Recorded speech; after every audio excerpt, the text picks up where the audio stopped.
Krillin, let's finish this on the ground. He seems to have a greater advantage when we're fighting him in the air. Fools! Welcome back, everybody, to the next phase of our Nappa fight review. Right away, there's a moment where the acting and writing shine as legitimately excellent right around the time Nappa's attack is halted. Want to take a guess what it is? Feel free to pause, think about it, and take a guess. Shit, feel free to watch the whole episode, and then guess. The answer is... Just hold off for 3 hours. We won't wait any longer than that. Forget it! Here I come! Nappa! What do you think you're doing? I'm sorry. I guess I got carried away. So why on earth do I love this scene so much that almost 30 years later I'll randomly think of Vegeta yelling Nappa's name? First, this shit isn't just yelled mindlessly and melodramatically like so much anime seems to be. Oh no! This feels like a legitimate authority figure. Like this is a parent, one who knows their kid way too well, and with one yell, they destroy a mountain of energy and sugar and hyperactivity. Acting-wise, that's an A+ mastery of the moment, and of the delivery. I also love this moment because of the exceptional, rewarding writing. As a writer, pending publishing for my first novel, one of the greatest tools that you have is the ability to give the audience information or evidence that they can use to figure out something important. Exposition has its place, but the more you can use evidence and implications to guide your audience, the better. Some degree of detective work and puzzle solving is a fundamental aspect of being a person. Let's say your teacher comes up to you in kindergarten with this. C-A-T is cat. Congratulations! You now know this word because I told you it. You're gonna be like, well, yeah. I don't know what the fuck you're talking about, though. Now get me a juice box, you frumpy bitch. You're not going to feel accomplished because you didn't learn shit, and you can't apply it to anything else in the future. So if Vegeta goes, I'll kill you if you attack them because I'm way stronger than you, and you have to do what I say, well, great. Now you know Vegeta is stronger, you know he'll kill Nappa if he doesn't listen, but since you learned it because it was presented to you at a kindergarten level, the show would have just treated you like an idiot. Sorry to preschoolers, but based on my video metadata, I don't need to give a fuck.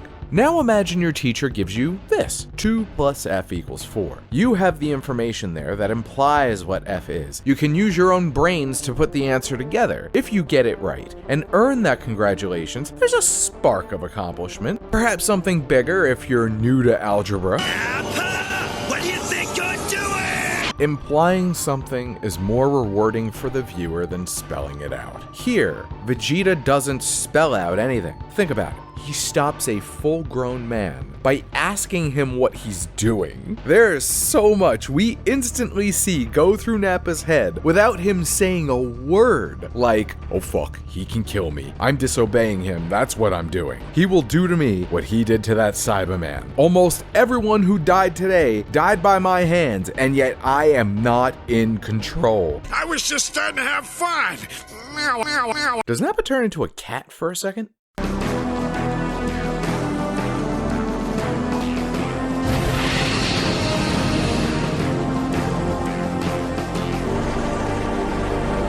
I haven't mentioned it yet, but I always loved this rising heroic score used for Goku coming.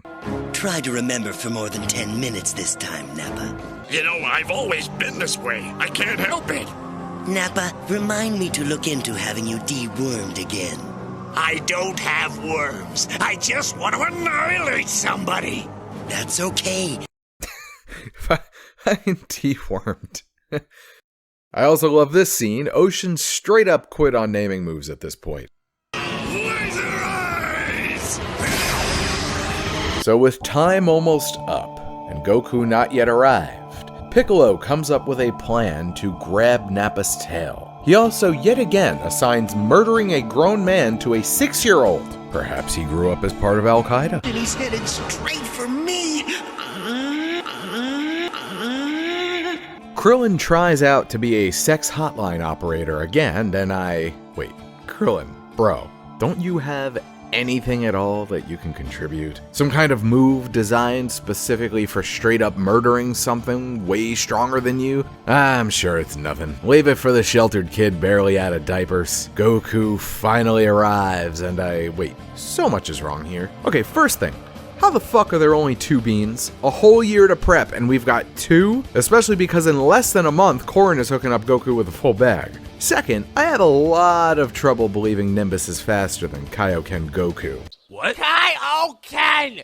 It's in my fucking name! We see Goku dig extremely deep later on when he's critically injured in order to keep using the Kaioken. He should 100% be using it to get there as soon as possible, then take a bean once he's at the battlefield. If Kaioken fucks him up, the bean can heal it anyway. Might even get a Zenkai boost from it. Imagine if we had Kami blast a hole through his body right now and then he took a sensu. Dude's base power level would end up being close to Vegeta's without even using anything. He'd have probably been able to Kaioken ×3 himself right through Ozaru's mouth and blow his ass up from the inside. Of course, they didn't know about Zenkai yet. I don't think Toriyama had come up with it. I smell the blood of a Namek man. There's gonna be a lizard shish kebab over the campfire tonight. Nappa proves he's a Namekian racist again. We all know our roles. I do. I attack and try to keep him distracted without getting clobbered. Take this! Krillin's ape-looking run right here always cracks me up, but damn, using that blast seems like a waste of energy to me, right? My brain was poking at me though. It was telling me I was missing something. Then it hit me. If he just does a typical vanish move or jumps up, Piccolo might be very easily seen. By laying down a super bright, visually obstructive beam of energy, he blocks Nappa's eye line to Piccolo and draws more attention to himself up in the air. Good shit! Distraction employed, Piccolo gets behind, and Nappa plays along for a moment before... Fun's over! Look at the damage done to Piccolo. Dude gets his brain scrambled harder than a 160-pound average Joe versus an elite NFL player. Don't hit me with your purse this time.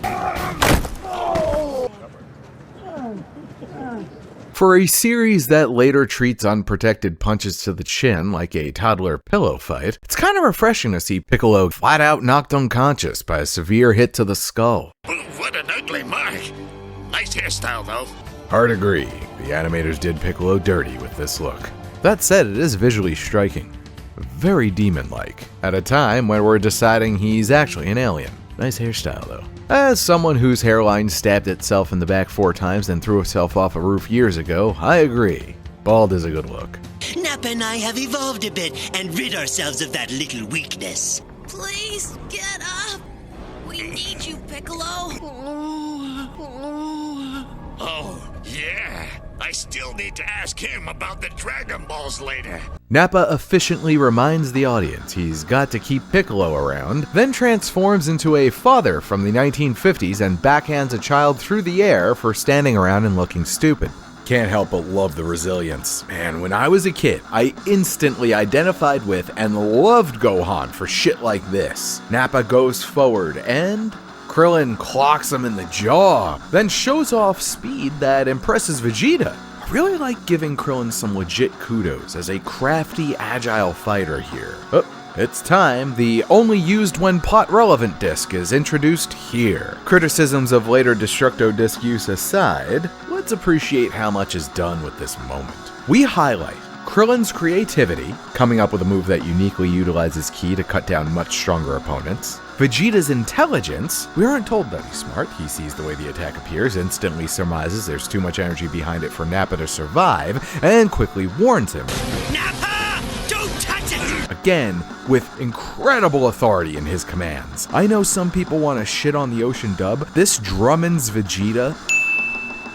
Last highlight of this moment, not only did Toriyama do all this, he also introduced the disc as a setup for later in the Vegeta fight. Speaking of things that are huge and need to be cut down to size, unable to take someone's huge ball without succumbing to a mind-numbing...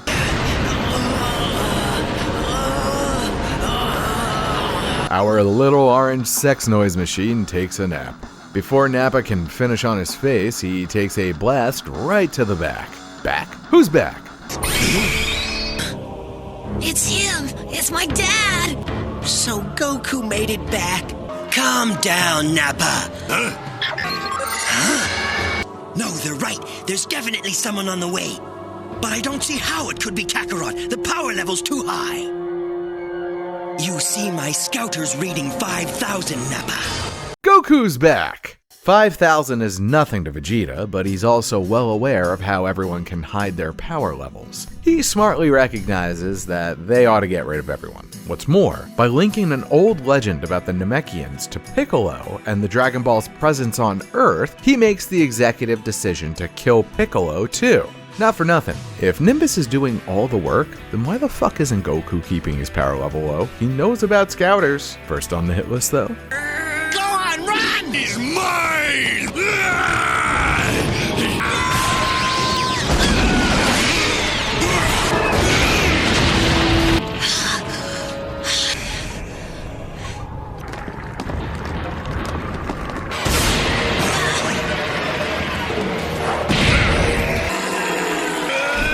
Kid!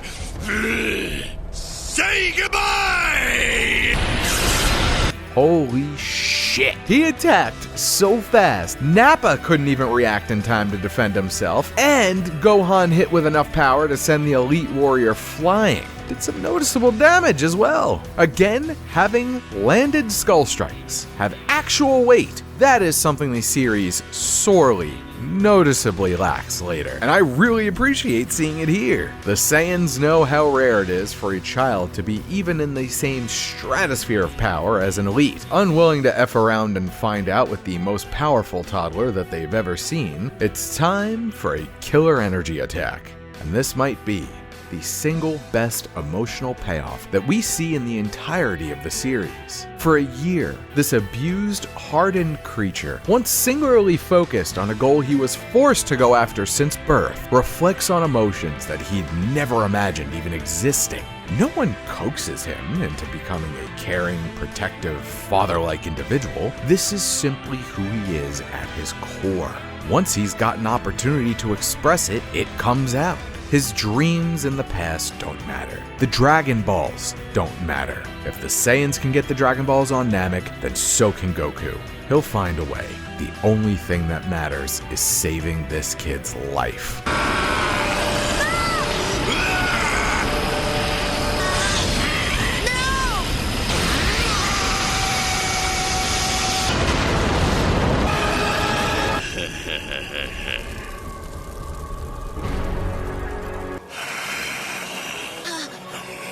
It's okay, kid. No sweat. Piccolo throws himself in front of the blast, the art appropriately twisting both the form of each individual and the color palette in a way that perfectly captures the weight and finality of what's unfolding. Piccolo! Why'd you have to go do that? Now you're hurt. Heartbreaking delivery. You can hear Gohan trying to minimize the extent of the damage with pure affection in his voice. Hey, Piccolo, why'd you have to go do that? Now you're hurt. This line does as much to make me feel for Piccolo's death as anything else, and enormous kudos need to go to Gohan's voice actress at the time for the great emotion. While we're here, having a moment, I know people give the Ocean dub a hard time for the silly shit like, I'm phasing into another dimension. Wish me back, okay? and a lot of people have asked me why I'm watching it. Others love going back to it, by the way, and I've seen that in the comments. I'll say this, there is genuine care and talent put into what was essentially a complete shot in the dark. After Dragon Ball had already failed in the West, some random executive recognizes the enormous potential with Dragon Ball Z, takes a series at its midpoint, and throws it at a Western audience that had only ever met imports like this with mixed results. There were no guarantees. There were basically no cell phones, and a lot of home computers still needed you to practically decode an ancient hieroglyph just to run them. The internet was barely more than a twinkle in AOL's burgeoning nutsack, so who knows what kind of script or translation they were working with. Flaws being what they are, These words, I'm phasing into another dimension. these mistakes in translation, these voices, these are what ignited the anime boom that we still enjoy to this day. It's an incredibly important artifact, a monumental turning point in bridging the gap between two historically disconnected or downright antagonistic cultures, and I think it ought to get a lot of credit and more than a little respect for that.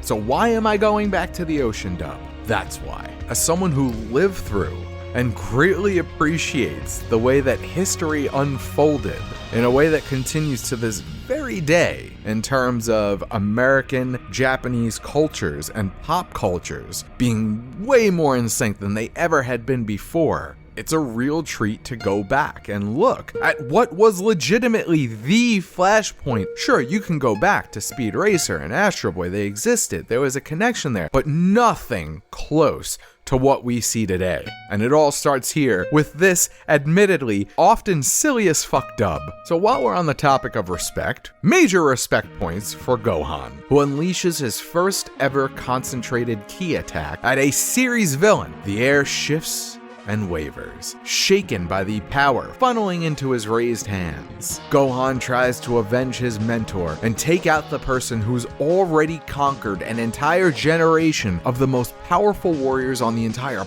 planet. Think about that. Everyone who grew and developed in this series, taking the mantle of the world's future on their shoulders, and they've almost all died here. Gohan is facing down the men who did that. Unfortunately, all the righteous anger in the world is not enough. One punch is all it takes for 8-foot-tall Saitama to send the blast away. An exhausted Gohan waits to die, and it's pretty sad. Words of apology are on his lips. I can't run. Piccolo wouldn't run, I know.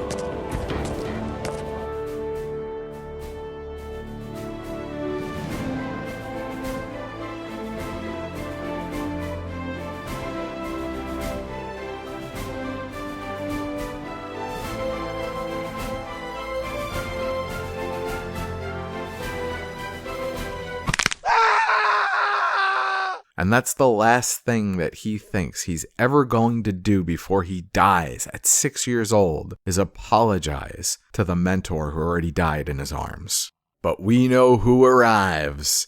And after a timely use of the Nimbus, because I guess, God forbid, Goku save his child with his own bare hands. With that out of the way, Goku squares up against Nappa and...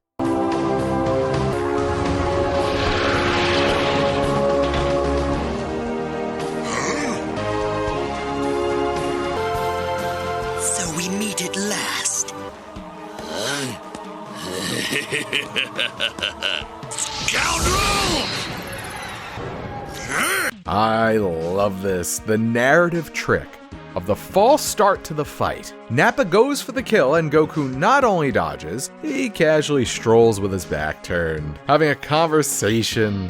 Considering we got a false start on the fight between Nappa and Goku, it only seems appropriate to have a false start on reviewing the fight. So in the interest of trying to keep a weekly release schedule, I decided to start recording and editing here. Man, what a fight. What a beast Nappa is. From tanking ill-advised suicide blasts and punching limbs into the next dimension, to being the trigger for one of the most emotional, hard-hitting character arcs and moments in all of Dragon Ball, Nappa's legacy and effect on the series is one I think we maybe underrate. Due to the nature of the series and the progression of power, we know he essentially becomes irrelevant later in terms of what he possibly could do, even if he were brought back to life. But things are relative. Relatively speaking, this guy violently reshaped all of Dragon Ball. He's also the last fight where we get to see most of the original Dragon Ball characters still have at least a fighting chance against a major antagonist. And had they coordinated, might have even won. I think we've covered some interesting ground. It's got me looking up the history of Dragon Ball Z in the West and the behind the scenes on its translation, shoddy as it may be at times, and its production, compromised as it may be at times. And anyone curious should look at the state of Western cartoon censorship at the time.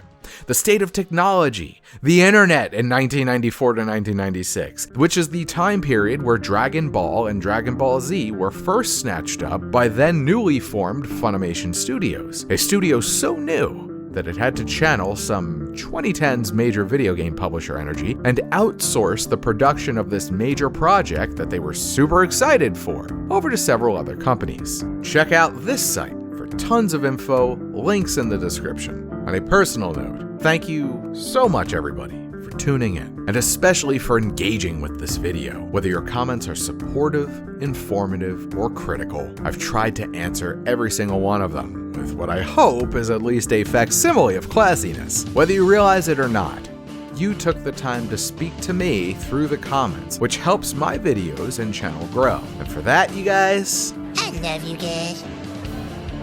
Yeah, screw you guys.